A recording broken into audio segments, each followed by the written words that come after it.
യുദ്ധത്തിന് ശേഷം ഫോട്ടോ കിട്ടി ഗൈസ്. ഇപ്പോൾ ഫോട്ടോ പൊളിക്കാൻ വേണ്ടി കാത്തിരിക്കുന്നതാണ്. ആ പൊളിക്കാം. ഒരു ക്ഷമയില്ലാത്ത കുട്ടിയായി പോയത്.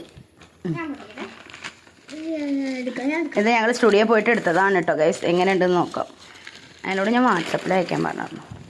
പൊളിക്കുമ്പോൾ ഒരു അവിടെ നിൽക്കൂ, ആക്രാന്ന് കാണിക്കരുത്. ആ അതവിടെ നിൽക്കട്ടെ. ആദ്യം ഇത് നോക്കൂ. എന്നാൽ അത് നോക്കൂ. ആയിട്ടില്ല കാട്ടിത്തരാം. ആദ്യം അത് നോക്കട്ടെ. കഷ്ടം.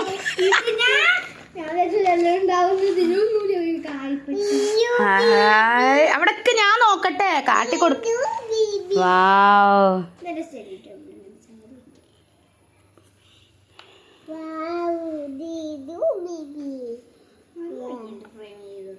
ഞാനൊന്ന് നോക്കട്ടെ മോനെ.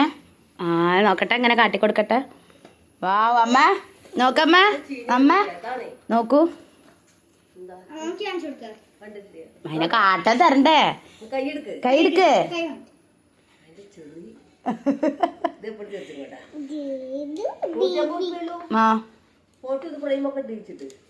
അല്ലല്ല, ഈ ഫ്രെയിമിന് മാത്രം 150, ഫോട്ടോ എടുക്കണേന് 250. അങ്ങനെയാണ് ഗൈസ്. അമ്മ വിചാരിച്ചു വെറും 150 രൂപയ്ക്ക് ഇതൊക്കെ കിട്ടുമെന്ന്. എടാ ഞാനൊന്ന് നോക്കട്ടെ, ഇവർക്ക് കാട്ടിക്കൊടുക്ക്, നമ്മുടെ ഫാമിലി മെമ്പേഴ്സിന്. വേദും ബേബിയില്ലേ,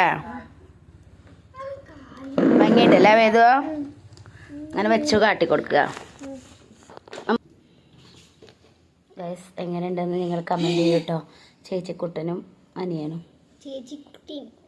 ചേച്ചിക്കുട്ടി അനിയനും. അതിനെല്ലാം അവർ എഡിറ്റ് ചെയ്യണം. അടിപൊളിയില്ലേ വേദു? ഇതിന് ഇഷ്ടമായി. അയ്യോ ഇഷ്ടപ്പെട്ടു.